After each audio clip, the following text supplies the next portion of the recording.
lantaran nu ngahudangkeun teh lain urang kapan Allah. Urang lamun inget kadinya sebenarnya mah sedihna luar biasa ketika urang sare jam 10 jam 11 aya eta hudang jam 2 saha nu ngahudangkeun hudang jam 2:30 saha nu ngahudangkeun. Cek Tuan Syekh Abdul Qadir mah nu ngahudangkeun teh kapan Gusti Allah. Boom, hudang sia.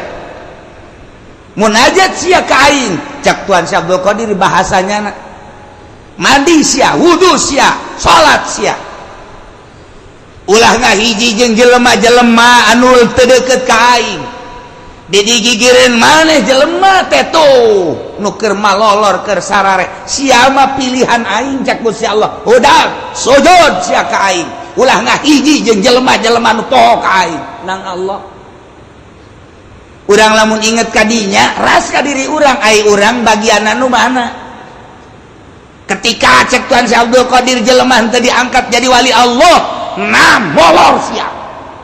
Sia teu dihudangkeun ku Gusti Allah. Nu mantak dititah lantaran di hate siana teu bersih cak Gusti Allah. Ai nyaho sapopoe teh ngan sakadar hubud dunya, hubul makhluk. Sapopoe teh ngan saukur ukuran anak kos karar itu bae. Molor sia. Teu hudang jak ku Allah teu dihudangkeun. Subuh geus kadenge adzan. Marongkot. Allahu Akbar, Allahu Akbar. Bandeng aman tersebut.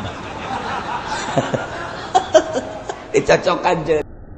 Itrati wa bial ibadamu takidi minum usara wa minum duriju bidamin. Makana hadza jazai nasatu lakum an tukhlifuni bisuin fi dzawi rahimi. Ieu Kangjeng Nabi berjuang teh lain lalagaan mun urang nyaritakeun kos kitu pohara jasa tetapi horenganna nu buang ka warah leuwih tibatan eta.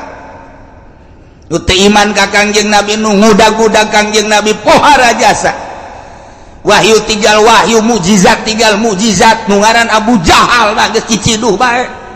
Nu ngaran Abu Lahab mah geus kagenemes bae. Di mana bae ayeuna Muhammad dipiteskeun ku aing. Sampaikeun ka teangan Muhammad saanu bisa ngabunuh Muhammad bawa huluna ka dieu 1000 ontak ku aing sia. Lain lalakon pan lamun urang neuleuk kos kituna. Kangjeng Nabi dakwah teh dihenteu-henteu ge manusia nyeri. Padahal mah hanya tugas kok teu darekeun ariman gitu. Ai sugan urang mah ketika Kangjeng macakeun Al-Qur'an, macakeun mukjizat, jelema muhun kabeh, sumuhun kabeh, iman kabeh, henteu horenganan. Kangjeng Nabi keur waktu Isra Mi'raj turun Isra Mi'raj Kangjeng Nabi kita nyaritakeun beurateun Kangjeng Nabi tapi Kangjeng Nabi nyarita bae terus di hareupeun Abu Jahal. Cak Abu Jahal tas di mana si Aman? Tas Isra Mi'raj. Ka mana? Di dieu ke Masjidil Aqsa, di Masjidil Aqsa naik ka langit ka Sidratul Muntaha ka pangijeung Allah. Tira berangkat mah tadi balik tadi memeh subuh. Man. Aisyah naonan man.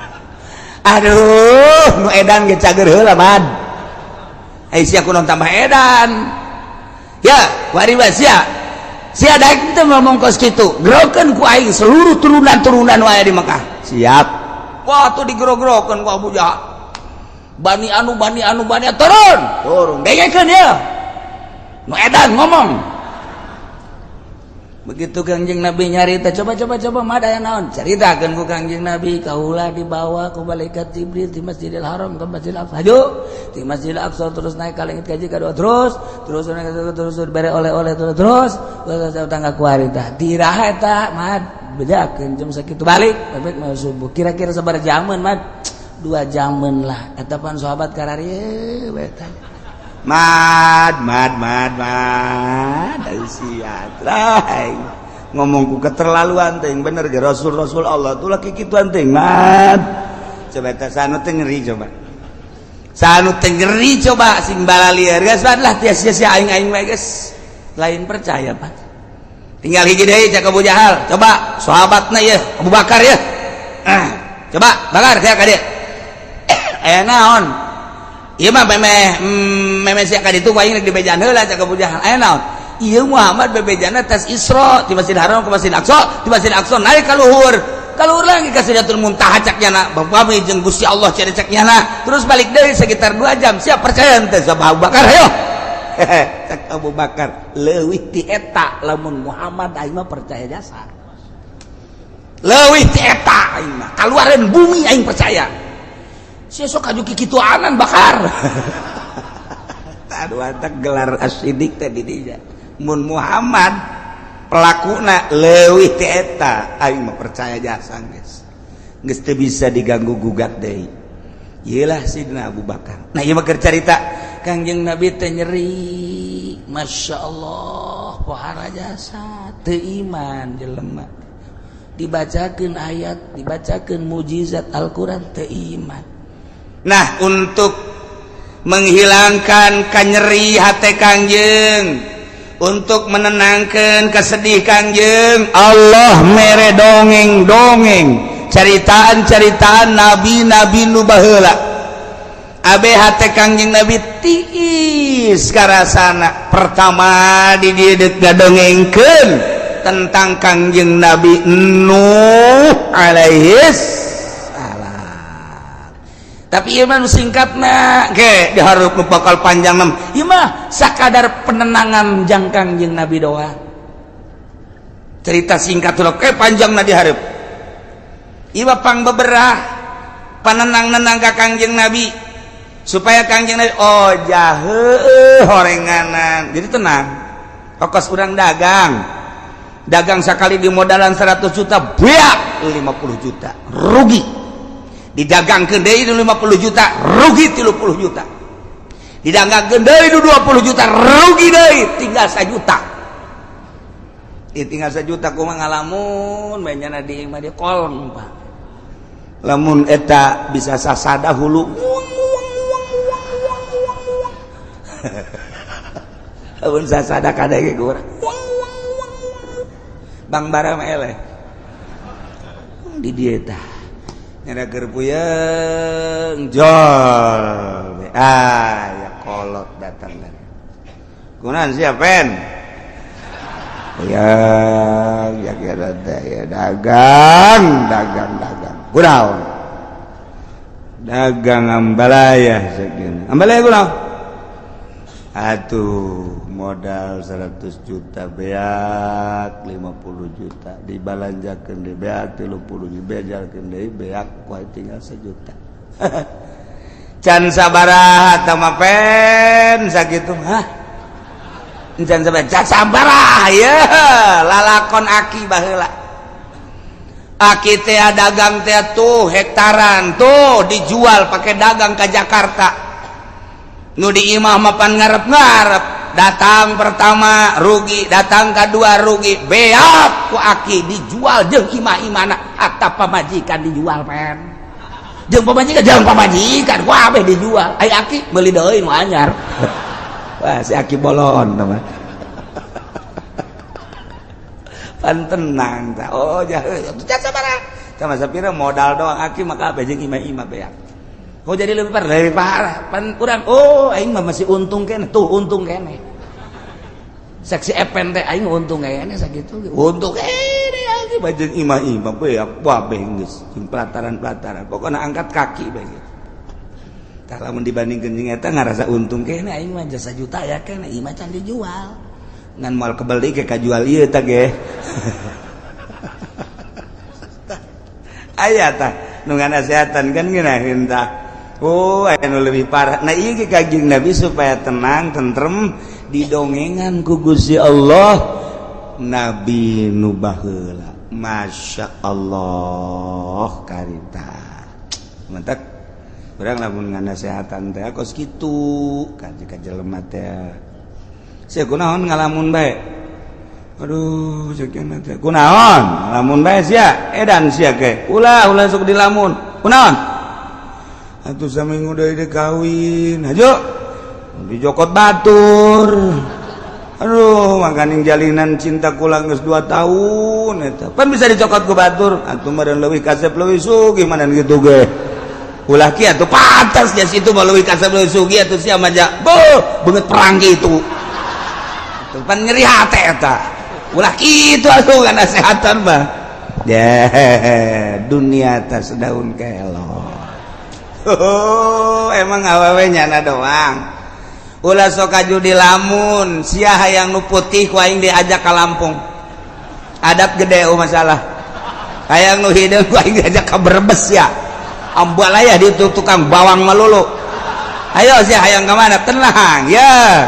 Sia mah kakarak ditinggalkeun sakali. Aing mah baheula.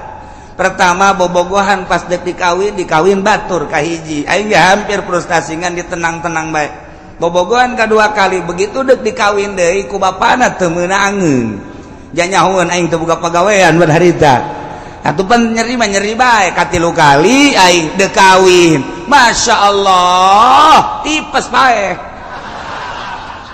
tuh ieu mah nu kuari eta mah aya-aya bae pamajikan aing tuh nu aslina mah pan nu baheula siapa can sabaraha oh emang kos kitu sia bakal kakarak sakali tenang 2 kali deui sia ge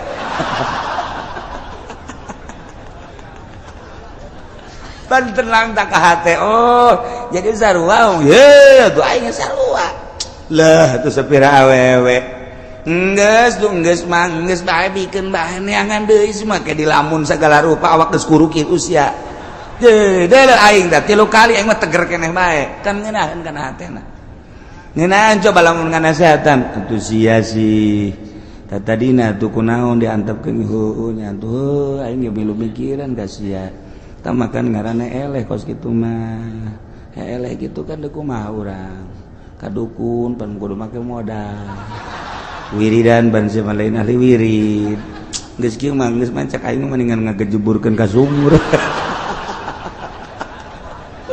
atuh tambah setan nyana keur kasupan setan ditambahan ku juring bisa terjadi eta tah teu bagus teh penasehat kos kitu tah tah nu tadi nu hebat mah sia di putus cinta ditinggalkeun ku kabogo ya emang nyana doang awewe hayu jeung aing ditiir ku aing sia bau alabatan sudah dipikiran kos kitu mah ayu jeung aing hayu sia tah dongeng aing nu pertama kos kitu nu kadua katilu katilu ja biasa bae komo dibere urang nasihat mah ka tauhid mah heuy geus aya tulisanana ti Lauhil Mahfuz muantep ye atuh kunaon bahwa calon pamajikan sia di bawah ku batur geus aya tulisanana pan sia aya salat sok dibaca wa bil qadari khairihi wa syarrihi minallahi ta'ala hartikeun tah tauhid tah jijaheun nya tuh geus ulah sok dipikir hayu jeung aing nganjang penting ayo jeung aing geus pokona mah asal aing modalan ku sia tah eta kan ngeunaheun dasar teh ieu kitu maksudna model kos kitu endek nasehatan Kangjeng Gusti Allah ngabungungah Kangjeng melalui neuleuh nempo ka kisah-kisah nabi-nabi nu baheula aya persamaan Kangjeng Nabi Nuh ge nabi Kangjeng Nabi Rasul Kangjeng Nabi ge Rasul cik coba ye laqad arsalna nuhan ila qaumihi faqala ya qaumi ibudullah Gusti Allah nurunkeun Kangjeng Nabi Adam ka alam dunya nu kamari kurang geus didongengkeun Kangjeng Nabi Adam teh cicing di nagara Hindi Siti Hawa pamajikanana sakali ngalahirkeun teh dua aya kembaran abeh tereh loba di alam dunia ieu manusia terus anak baranakan dikawin-kawinkeun deui anak Kangjeng Nabi Adam kembaran nu ieu dikawinkeun ka kembaran anu ieu tuluy anakan deui ke kembaran deui dua jadi di zaman Kangjeng Nabi Adam geus loba lantaran hirup teh 1000 tahun jelema teh loba di zaman Kangjeng Nabi Adam teh ngan encan saloba kuari ngan geus rada lobana mah dua-dua sakali ngalahirkeun. Di antara turunan Kangjeng Nabi Adam teh aya nu ngaran Nabi Uknuh teh nyaeta Kangjeng Nabi Idris alaihi salam. Kulantaran Kangjeng Nabi Idris mah teu lila di dunyana diangkat ku Gusti Allah ka langit kaopat kuarigi aya di ditu. Anu ngalalakon manehanana hayang kapanggih jeung malaikat maut. Kangjeng Nabi Idris kos kumaha malaikat maut aing hayang silaturahmi. Bebeja ka Gusti Allah, Gusti coba datangkeun malakal maut ka dieu hayang wau. Teu kira-kira wau teh jeung nu kitu.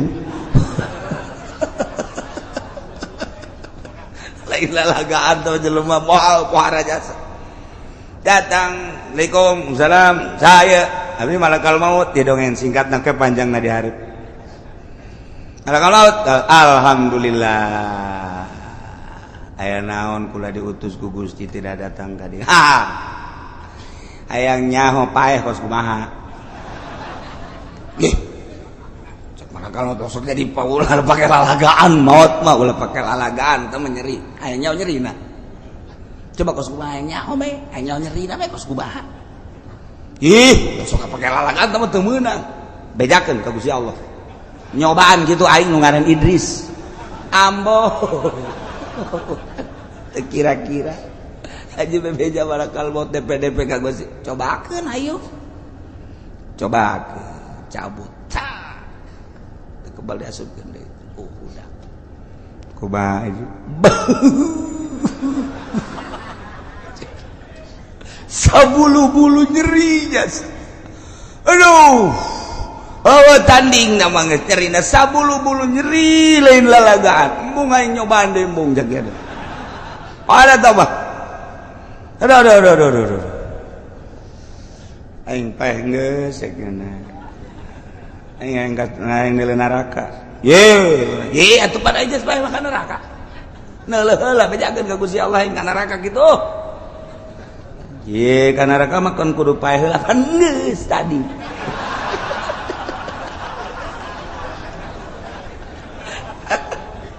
itu orang kayak hayang seuri dongeng kos kitu tah bejakeun ka Gusti Allah beja ka Gusti atuh ai paeh geus sok ka nerakakeun atuh neuleuh nya ka neraka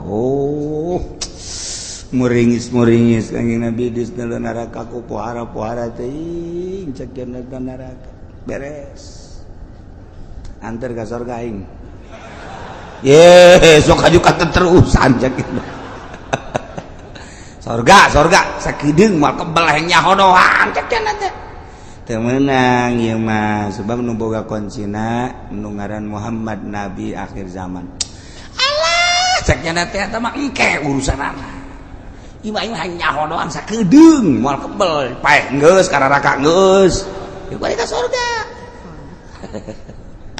Atuh bebecari ke Gusti Allah. Teu naon moal kebal-kebal cek nya. Cek Gusti Allah asup ka surga.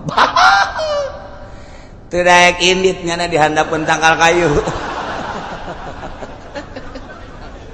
Aduh angin sing hiliwir sarareungit bubuhan ning sajabana. Ditoel ku malakal maut. Hayu balik heula cenah. Betah kene cenah. Teu bisa. Geus mah kudu indit bae kudu indit kajen geus aya waktuna geus waktu. Jol bidadari. Waduh. Ai ieu saha ieu?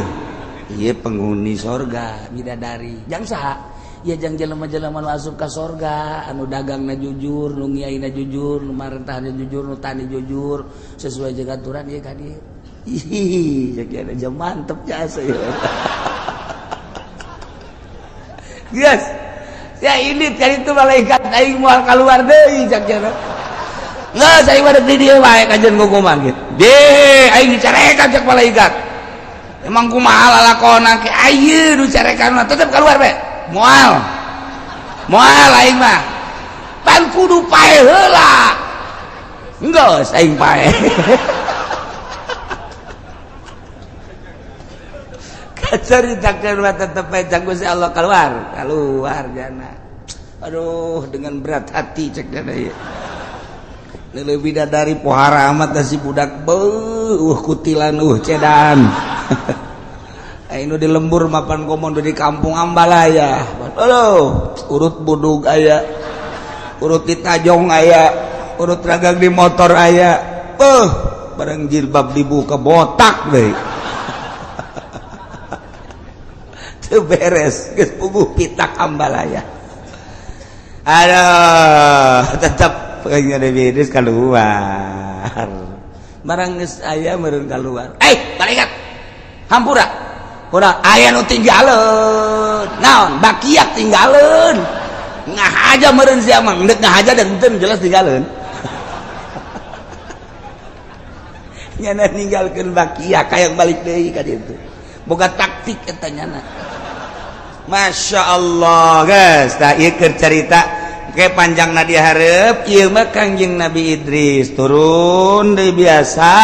Akhirna manehanana diangkat ku Gusti Allah ka langit ke dihareup nganti turunan eta boga anak lah Nuh. Diturunan Kangjeng Nabi Idris Nuh, jadi Kangjeng Nabi Nuh teh ngaran asli nama Abdul Ghaffar ibnu Malak, jadi Nuh bin Malak bin Lamak lain Malak bin Lamak bin Mutawsalah bin Ukhnuh teh wa huwa Idris alaihissalam. Jadi deket kene.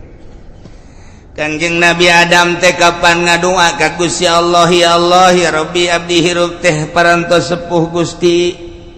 Dakwah abdi teh ngalalakon pibarang ku Gusti nyampikeun di salah teh parantos saaya-aya ka anak incu abdi.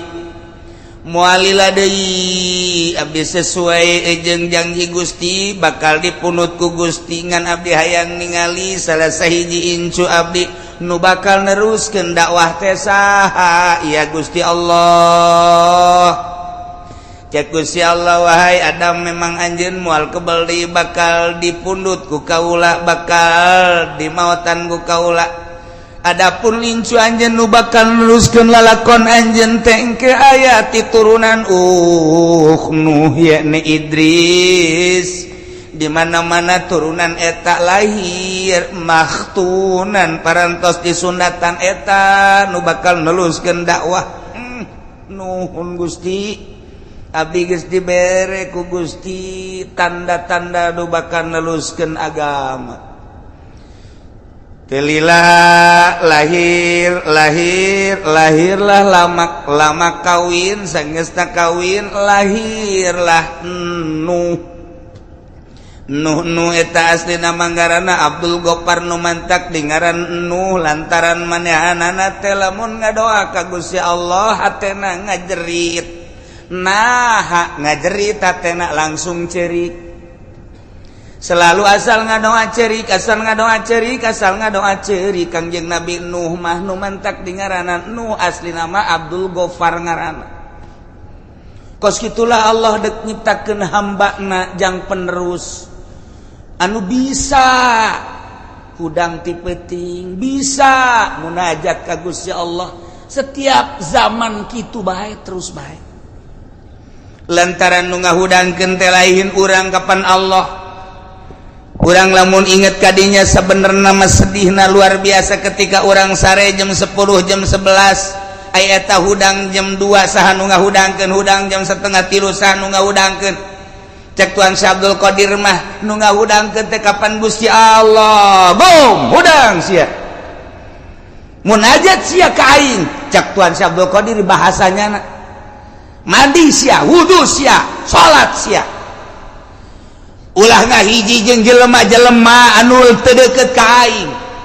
Didigigireun maneh jelema teh tuh nu keur malolor keur sarare. Sia mah pilihan aing cak Gusti Allah. Udah sujud sia ka aing. Ulah ngahiji jeung jelema-jelema nu poho ka aing. Nang Allah.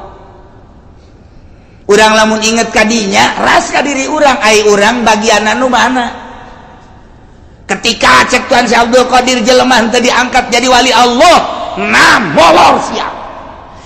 ya teu dihudangkeun ku Gusti Allah nu mantak dititahes lantaran di hate siana teu bersih cak Gusti Allah ai nyaho sapopoe teh ngan sakadar hubud dunya hubul makhluk sapopoe teh ngan saukur ukuran anak kos kararitu bae molor sia teu hudang jaku Allah teu dihudangkeun subuh geus kadenge adzan marongkol Allahu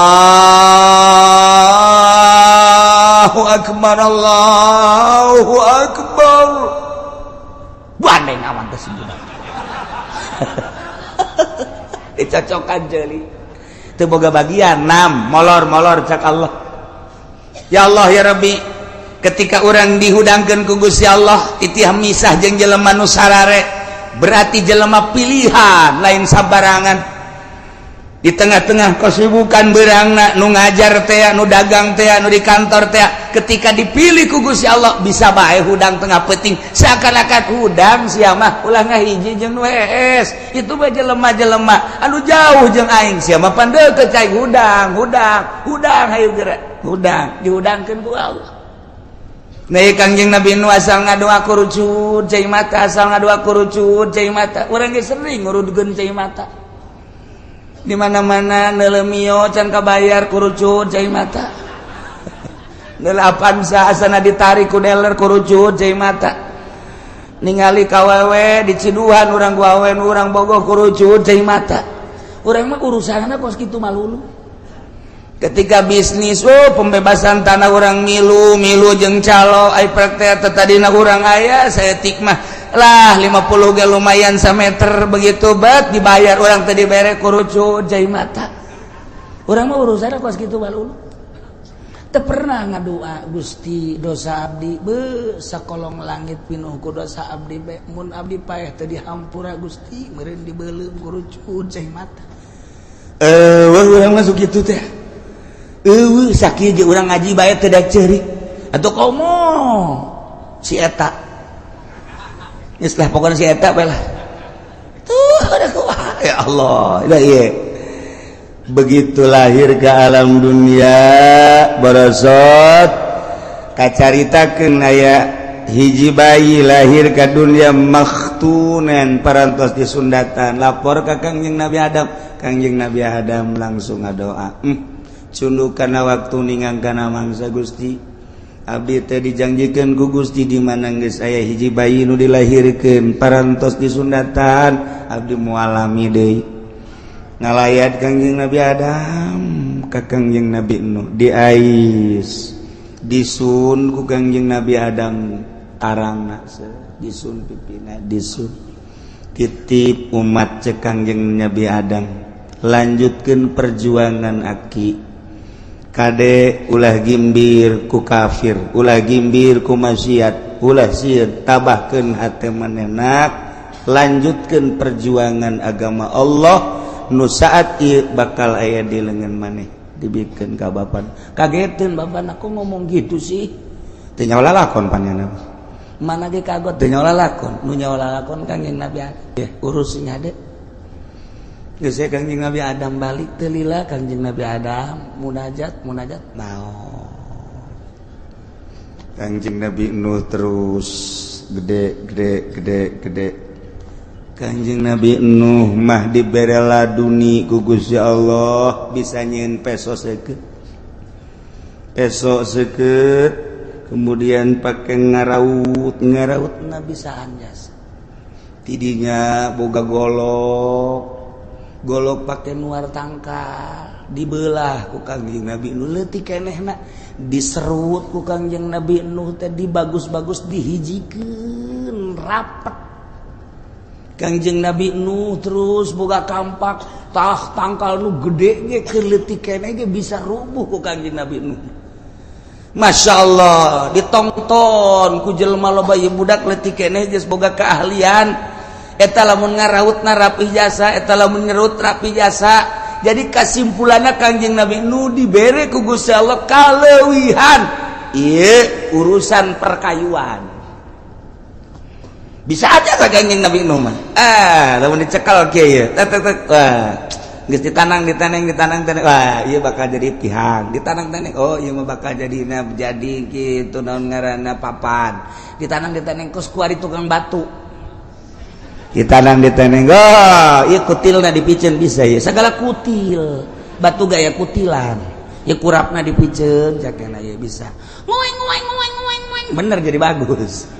Eta kuari tukang batu, eta wow kuari teh batu geus puguh nu di Sulawesi, di Kalimantan, di Garut, di bagus. Batu bangkong nya kunyana di kitu-kitu. Geus teu meunang lagi batu kuari main sewot-sewot bae geus pokona. Kebal-kebal mah jempol pamajikan kunyana set. Masyaallah. Iyalah Kangjeng Nabi Nuh alaihis salam langsung cek Gusti Allah Muhammad dengikeun kisah Nabi aing baheula demi Allah laqad yakti nyata jelas arsalna kaulan wagung utus Nuhan hiji hamba nu ngaran Nuh diangkat ku kaula jadi nabi jadi rasul ila qaumi ka kaumna.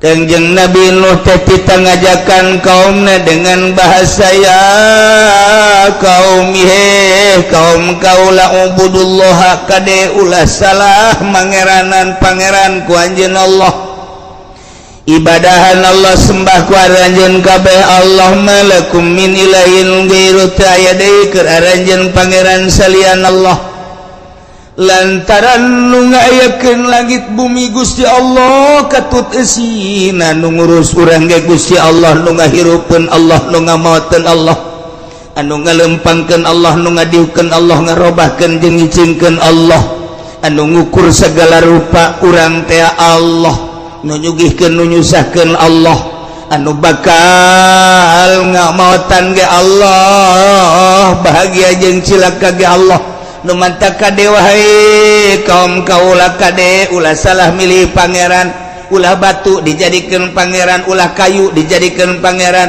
ulah makhluk Allah dijadikan pangeran eta mah makhluk nu pangeran mah nu ngadamel makhluk anu namina asmana Allah subhanahu wa ta'ala.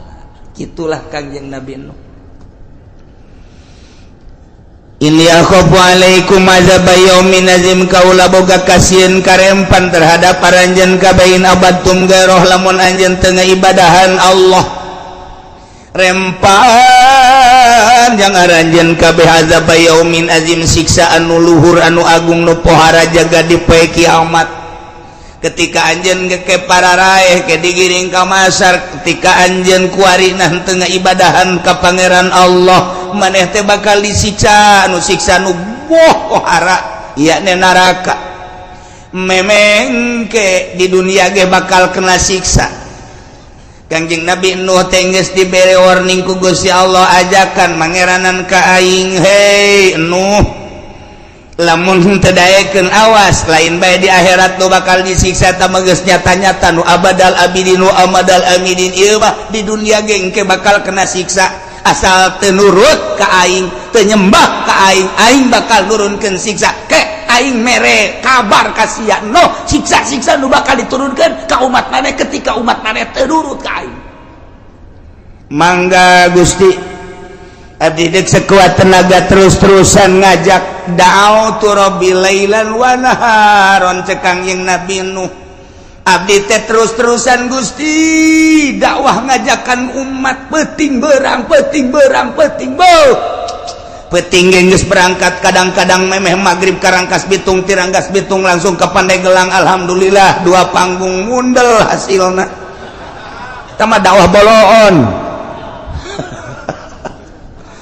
jauh dakwah teh ka Cianjur ka Sukabumi horeng bebenangan mah maningan kena di Tangerang tolol maknya dakwah sih karena bebenangan nah iya dakwah nu bahaya nu kos kadar itu mantap dakwah di Bandung ke Tangerang di Tangerang ke Bandung di Surabaya ke Jakarta di Jakarta ke Surabaya hasilnya nihil lantaran lain dakwah nu kos kitu mah usaha melalui dakwah hancur mina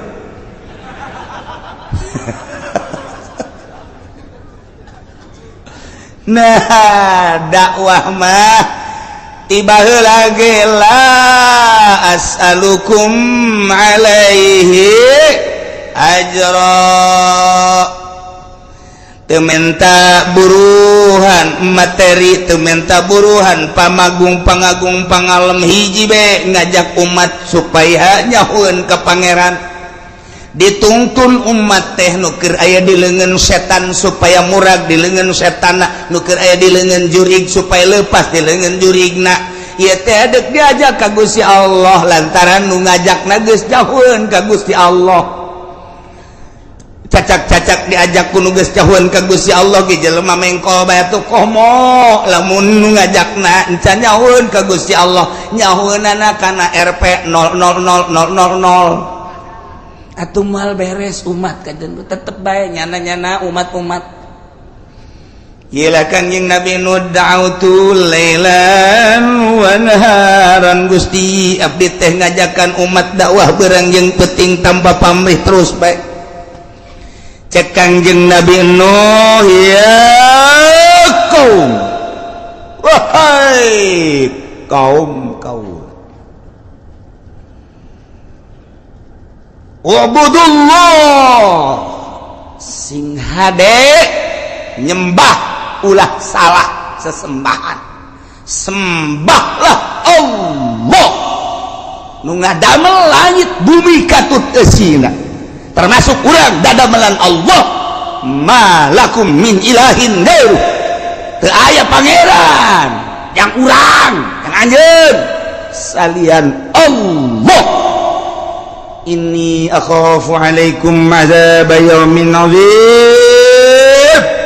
lamun aranjeun kabeh wahai kaum teu iman ka Allah teu mangeranan ka Allah rempahan Allah di samping engke yaumal qiyamah ayeuna di dunia Allah nurunkeun siksa anu pohara ulah sampaikeun ka disiksa ku Gusti Allah terus bae Kangjeng Nabi Nuh teh terus bae dakwah teh masyaallah berang peuting teu pamrih terus bae Kangjeng Nabi kumaha eta kaum ngomongna qalal mala'u min qaumihi inna lanaraka fi dhalalin mubin cek kaum-kaumna penggede-penggedena cek kaum-kaum elit-elitna cek pemimpin-pemimpin kaumna ngomong ka Kangjeng Nabi Nuh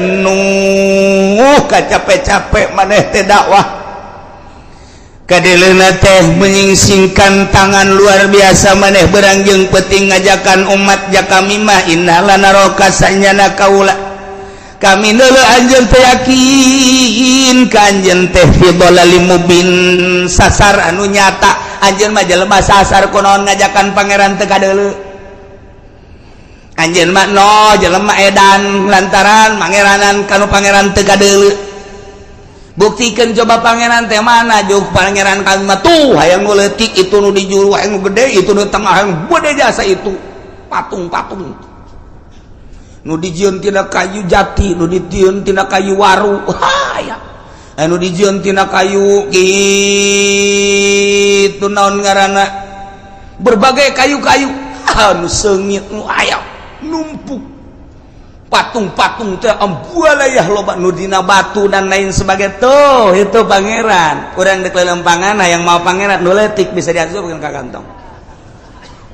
cak Kangjeng Nabi nu kublon-blon teh pangeran mah aya ngatur lain pangeran diasupkeun ka kantong jadi lamun diasupkeun ka kantong kumaha dibawa penyelamat kan nyana mun sian ngising atuh milu ngising tadi pangeran ku daek dibawa ngising Kangjeng Nabi Nuh dilalaga ngalalaga kaumna tetap noh eureun dakwah innal naraka fi dhalalim mubin kaula neuleuh maneh capek aing mah sasar sia ulah gas ulah dakwah sia ayo bandingan bareng jeung kau jeung kami kabehan ibadah mah tuh ka pangeran itu jelas nu real bae sih nu jelas ulah sok nu teu kadeuleu ieu mengajakan ibadah ka pangeran nu teu kadeuleu naonan Kangjeng Nabi geus radakan nasehatan jijah heueunya horenganan baheula ge kos kitu geus aya persamaan, aing diciduhan, aing dicareka, aing dicaci, aing dimaki, aing dibunuh. Orenganan baheula ge kos kitu. Seuri Kangjeng Nabi ya senyum Kangjeng Nabi, masyaallah. Tuh kan. Cek Kangjeng Nabi ya qaumi laisa bi dhalalah walakinni rasulun min rabbil alamin. Sok sembarangan maneh nyebutkeun dolal-dolal anu mubin ka kaula kaum kaula laisa bil dolalah. Kaula mah teh lain sasar teh sasar. Kaula mah walakinni rasulun min rabbil alamin. Kaula mah utusan ti pangeran. Kaula teh utusan pangeran, utusan Allah, rasul. Kunaon nyasar-nyasar ka kaula, ngabloon-bloon ka kaula, ngaedan-edan ka kaula. Kaula mah rasulun min rabbil alamin. Ya dengekeun. Uballighukum risalati rabbi wa ansahu lakum wa a'lamu minallahi ma la ta'lamun. Uballighukum kaula nyampaikeun ka anjeun risalati kana risalati rabbi risalah pangeran kaula amanat-amanat cak Gusti Allah ieu lakukeun sing nurut ieu larang sing jauhan seluruh perintah disampaikan risalah seluruh larangan disampaikan supaya udah dilaksanakeun ieu kaula nyampaikeun risalah pangeran ka anjeun kabeh wa ansahu jeung kaula nganasehatan ka anjeun dengan tujuan supaya bararagus rarapi hirup di alam dunia teh sakedeung bakal berhadapan langsung jeung Gusti Allah. Jeung kieu deui wa a'lamu minallah ma la ta'lamun. Kaula nyaho ti Gusti kana naon nu ku anjeun teu nyaho sebab omongan kula mah langsung ti Gusti Allah melalui mukjizat melalui wahyu. Omongan kula lain nang ti kula tapi nang ti Allah. Maneh mah teu nyaho kula mah nyaho, nu kumaneh teu nyaho kula mah nyaho sebab kaula langsung ti Gusti Allah dibere wahyu jeung mukjizat dengekeun tuturkeun. Tetep kau bohong, nuh bohong. Lain rasulnya nama edan. Jelema teu puguh teu karuh nya nama. Lain. Wow, Kangjeng Nabi Nuh. Asal dakwah ditaringgalkeun, masyaallah. Sabaraha taun Kangjeng Nabi Nuh dakwah. Dina alfiah dijelaskeun najauta ya rabbi nuhan wa mastajabta lahu bipulkin mahirin fil yami masuna wa sayadu bi ayatin mubayyina fi qaumihi alfa amin ghairu khamsina. Dakwah Kangjeng Nabi Nuh 950 tahun eueuh nu iman. Coba eta 950 tahun nu iman anak mah ge teu iman anak nu jangan nu ngaran Kanan teu iman ka bapak. Bayangkeun ku urang coba lain dakwah bubulanan lain dakwah tatahunan 950 tahun ngaprak Kangjeng Nabi Nuh di India langsung Kangjeng Nabi Nuh ke Pakistan di Pakistan ngaprak Kangjeng Nabi Nuh terus ka dieu ka Mesir ke Mesir terus ke Yordan terus ke Irak terus ke Iran. Kangjeng Nabi Nuh teh ratusan tahun dakwah sementara manusia kakarak aya di jazirah eta bae India, Mesir, Pakistan, Yordan, negara-negara tertua. Amerika can aya ditama Inggris can aya Jerman can aya benua Amerika can aya. Dina aya lagi kakarak kecel can aya penghuni nu aya penghuni pertama mah eta bae Timur Tengah Irak, Iran terus ke Maroko kalau begitu terus ke Mekah ke Madinah di mana Kangjeng Nabi Adam waktu dirunkeun di India titah kitu neangan Siti Hawa kapanggihna di Arafah kemudian tidinya langsung ke Mekah Baitullah kayak kakarak ke batu doang segede parita kita toab Kangjeng Nabi Adam didinya kakarak batu doang tidinya berangkat Kangjeng Nabi Adam terus ke Syria Sam itu doang eta mah benua Amerika eta mah benua Eropa eta mah benua Australia eta mah can aya dina ayana eta dunia teh can aya penghuni komo bojong geus eueuh nanaonan sepi di bojong sieun oray melulu di dieu eueuh nanaon ieu teh bro Indonesia segala Lampung segala daerah eta manusia teh kakaraksa cemplok di dinya doang. Ya Allah, lamun urang ningali di Yordania aya Petra ge bakal diceritakeun di ayat anu sejen. Urang neuleuh peninggalan zaman Kangjeng Nabi Shalih alaihi salam. Masyaallah, nu kuari masih aya keneh walaupun geus rada dirusak sebagian gunungna, tapi kan nyata aya. Nah, ieu di ditu orang manusia teh nu mantak. Urang tetep bae neuleuh ka urang ditu. Majuna negara ti ditu, mundurna negara ti ditu, peperangan ti ditu dan lain sebagainya ti ditu. Ulah kaget lamun urang neuleuh Irak peperangan nya nama teu aneh urang Irak menyaritakeun perang nya maca sejarah negara tertua di dunia adalah Baghdad, adalah Irak. Geus sabaraha ratus kali perang ti baheula teu aneh. Lamun urang nyaritakeun bangsa Indonesia perang kakaraksa kali. Untuk meraih kemerdekaan tahun 45 berhasil proklamator Bung Karno jeung Bung Hatta. Urang mah sejarah teh eta belah dituna pisan raja-raja leutik anu peperangan antara kerajaan jeung kerajaan. Di Banten aya sabaraha kerajaan, kemudian di Cirebon aya sabaraha kerajaan, kemudian Jawa Tengah Jawa Timur aya sabaraha kerajaan. Dicatatlah naon kitu di sejarah Majapahit, Pajajaran dan lain-lain sebagainya. Hanya kerajaan-kerajaan kitu bae. Belah dieu eta mah tuh lalakon nu baheula mah di ditu. Kanjeng Nabi dakwah antar negara, lintas negara. Ketika Kanjeng Nabi Nuh deuk nyebrang, encan aya parahu pan harita. Macakeun Ismul Azam Kanjeng Nabi Nuh. Sidakep sakumaha urang deuk salat. Pereum Kanjeng Nabi Nuh dibacakeun bahasa Ismul Azamna langsung menang ti Gusti Allah. Begitu dibacakeun ku aing moal dibacakeun sebab ku sia direkam. Engke ku sia dibacakeun ke pake kilir kanu ngora kanu kolot. Moal ku aing moal rahasia ieu mah rahasia.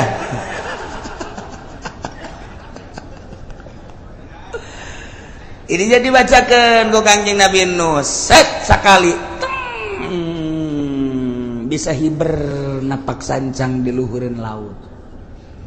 Kanjeng Nabi Nuh ketika kacapean lengkahna salengkah sakilo. Blah blah blah.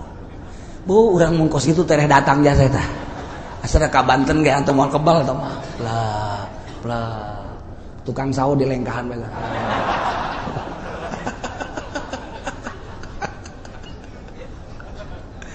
Awan hese Gusti Allah ketika hendak menghendaki ka umat takerma jarangkung gede baheula haji jelema cecemplokan kapan di India, di Pakistan, di Mesir, di Yordania, Irak, kemudian Iran, kemudian Syria geus araya di zaman Kangjeng Nabi Nuh teh cecemplokan lantaran 1000 tahun masa Kangjeng Nabi Adam alaihi salam dua incuan baranakan cecemplokan.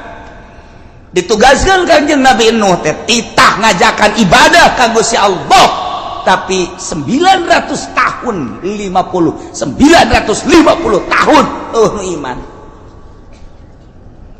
datang ka Kanjeng Nabi Nuh kalepasan ngadoa Gusti abdi tepan utusan Gusti da'utu rabbi lailan wa naharon tapi kieu-kieu teuing Gusti eueuh hiji-hiji acan iman siksa habek kalau pasan ngomong nyana ge haju ngabalir siksa ulahnya poharapan eta antar negara lintas lempang dibere ku Gusti Allah Ismul Azam jang napak sancang jang hiber jang lengkah luar biasa nu mantap kuari kumun kurang diwirid eta wiridan eta ya Allah wirid ku urang pereum bentak di dinya keneh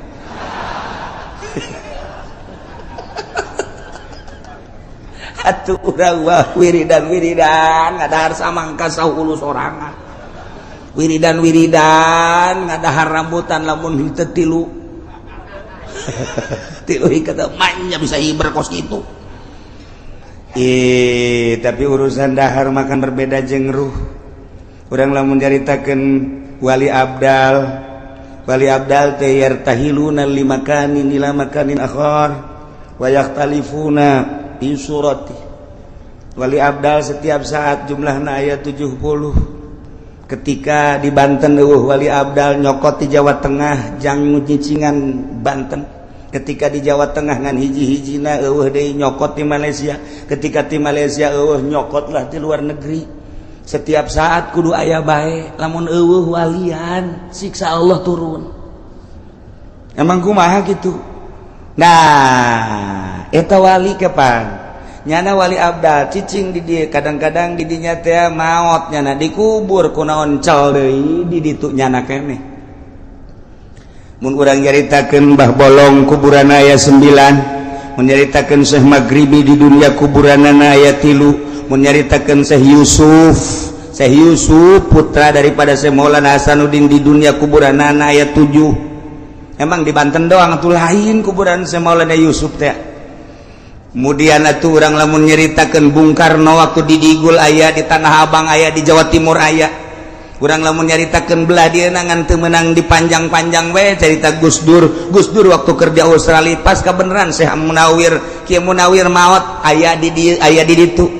Ketika aya nu nelepon peuting dijawab ku Gus Dur di imahna padahal Gus Durna keur di imah saha nu ngajawab. Ieu urang keur carita keanehan-keanehan. Geus urang lulah leuwih teuing nyaritakeun ieu mah tah wali bae bisa ruh hiji bisa mencala putra mencala putri. Tuan Syekh Abdul Qadir bisa jadi 40. Abu Hasan As-Sadzili bisa jadi dia kisona 12 trak. Ye, emang kumaha gitu. Malaikat Jibril alaihi salam ku Gusti Allah. Malaikat datang ke Kangjeng Nabi bisa ngarupa Hidayatul Kalbi. Padahal jangjangna sabelah 600, sabelah ieu 600. Ketika datang ke Kangjeng Nabi ngarupa seorang sahabat nu pangkasepna ngaranna Hidayatul Kalbi, leutik biasa semampai kasep luar biasa. Eta jangjang nu 600 ka mana? Ketika dipertanyakan ketika nyana ngarupa Hidayatul Kalbi eta ka mana nu aslina? Eta apa lain malaikat Jibril? Urusan Allah. Ruh hiji malaikat Jibril bisa 2, bisa 3, bisa 4. Maha kawasa Allah. Nu mantak ge Allah babarieun ketika endek nyieun wali Allah. Urang lamun nyaritakeun Gus Dur beuki dahar, Gus Dur beuki huro-huro, Gus Dur beuki tapi ku Allah diangkat.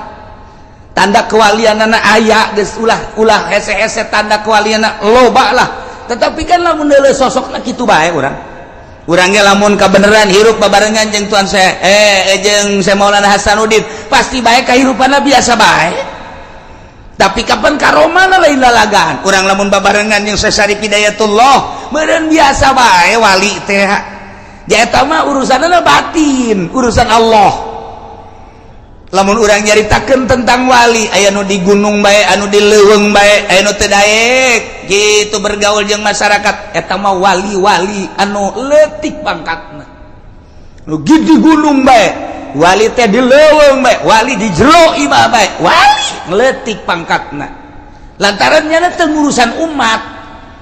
Wali nu istimewa mah nyana diangkat jadi wali, umat kaurus ku nyana. Emang geus kitu bae diciptakeun ku Gusti Allah, teu boga kasieun, teu boga kariweuh, teu boga kaprihatin.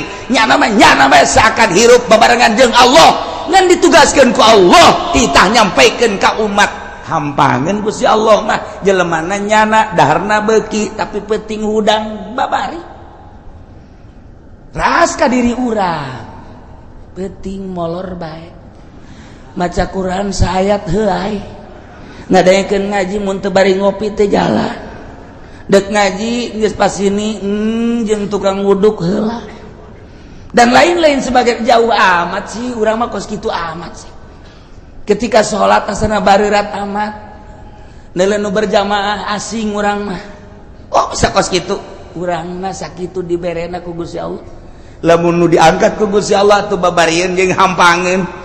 Naon hesena tuh sabenerna mah teu kudu make babacaan tapi Allah selalu mere babacaan. Baca eta peureum Kanjeng Nabi Nuh set di luhur laut. Baca eta lengkah ngalegaan. Baca eta embung ngalengkah cek Kanjeng Nabi Nuh ka ulama tapi hayang datang bae. Cidalah ke Kanjeng Nabi Nuh tah di negara ke negara dek dakwah tah ditiup ku angin di India datang ke Mesir brak datang percis koski pudoli ku hari atuh nu kumaha atuh ai baheula makan make babacaan ku hari mah nya mah make bensin berangkat di dia Karangkas Bitung saya datang plak ka ditu mantap ku harus mengetahui dong harga bensin mahal bodem habek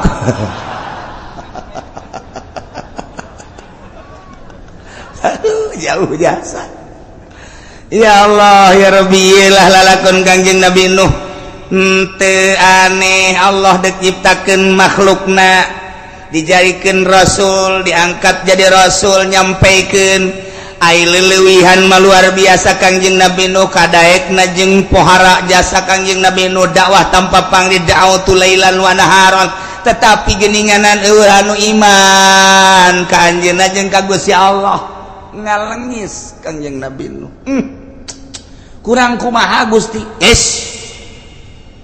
tugas maneh mah lain kitu cek Gusti Allah dakwah daekeun jeung teu daekeun urusan aing urusan umat siapa dah ulah sok ngalengis teu meunang emang Gusti abdi ngalengis nafsu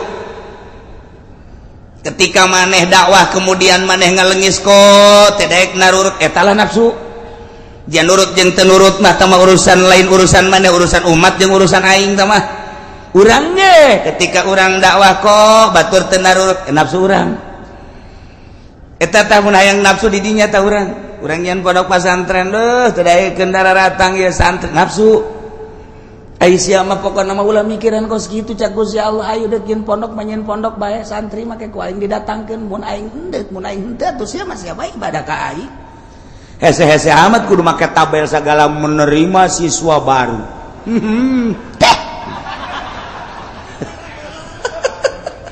geus lain karena Allah tah kos kitu mah tuh nalahonan ieu mah lamun deuk ikhlas kos kitu mah ngaranna teu ikhlas pek bahaya indek mah ketika orang dakwah haju hayang dituturkeun eta lah nafsu di dinya nu kudu diomean ku urang tuh aya perbedaan urang jeung kiai anu ku haju urangna bendu eta lah nafsu ngaranna perbedaan puasa bae ge datang ka kuari teu nanyambung aing mah dinya asal ki uci bae ge naon beda puasa jeung aing kunaon sih ibadah ka Allah nu deuk dari mana Allah kok bendu ka kula ulama tuh pernah bendu ka sasage adapun perbedaan itu masing-masing bae ge Allah nu narimana aya nu embungeun datang ka imah kula teu hayang aing mah ka imah ki uci kajian kumaha datang ka paeh bener karugi-rugi sia goblok ji atuh naon aing mah rugi henteu naon henteu ngan paling aing mah teh dibere jeruk doang ku sia tuh rugi kabehan mah tungtung nama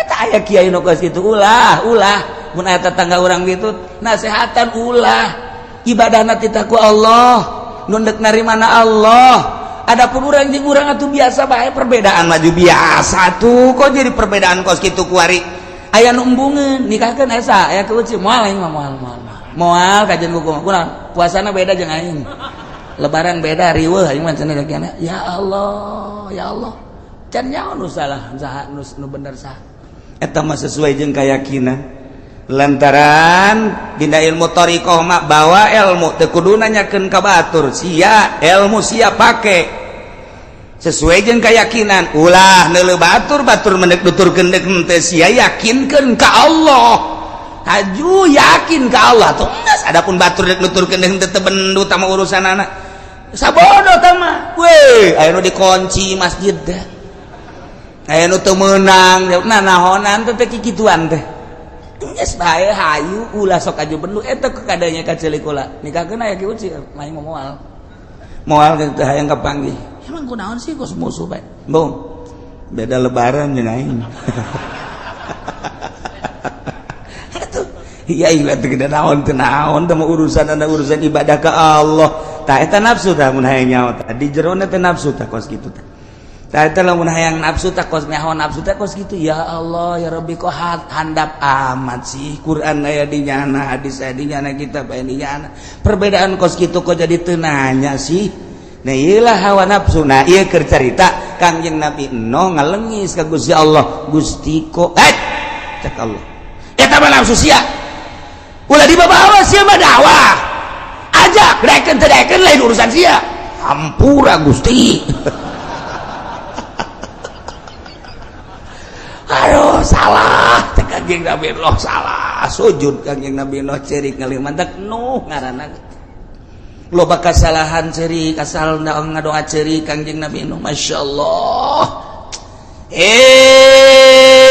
Kaum kaulah teh ieu laisa bi dhalalah teu sasar teu salah kaulah ngajakan teh ibadah ka Allah lantaran kula walakinni rasulun mir rabbil alamin utusan pangeran uballigukum risalati rabbi kaula nyampaikeun ka anjeun kana risalah pangeran kaula ieu perintah laksanakeun ieu larangan jauhan wa ansau jeung kaula nganasehatan dengan berharap supaya bareres baragus wa a'lamu minallahi ma la ta'lamun nu maneh teu nyaho kaula mah dibere nyaho ku Gusti Allah mun deuk aya siksa bakal dibere ku Gusti Allah nyaho mun deuk aya panas bakal dibere ka nyaho ku Gusti Allah mun deuk aya hujan bakal dibere ka nyaho ku Gusti Allah eta mah urusan kaula jeung Gusti Allah lantaran kula diangkat jadi rasul selalu nyambung Gusti Allah instruksi ka kaula wa a'lamu minallahi ma la ta'lamun yuk urang ibadahan Gusti Allah kumaha eta umatna aw ajibtum an ja'akum minal mir rabbikum ala rajulin minkum tetep bae umatna ngabageud bae ngabageud teu daekeun iman ka Gusti Allah endahan terus bae ngarautan kayunyeun patung aya patung anu keur diuk aya patung nu keur jongkok aya patung anu keur nangtung malah bobogohan anu ngacer-cer datang ka kuari aya ih macem-macem teh patung teh dibawa Kangjeng Nabi Nuh keur dakwah teh dulur sadaya kade ulah ibadah kasalian pangeran ibadahan pangeran allazi khalaqas samawati wal patung diacung-acung yeuh pangeran mah yeuh pangeran teu nyeri kumaha coba ya Allah ya Rabbi patung diais naon Nuh ngomong coba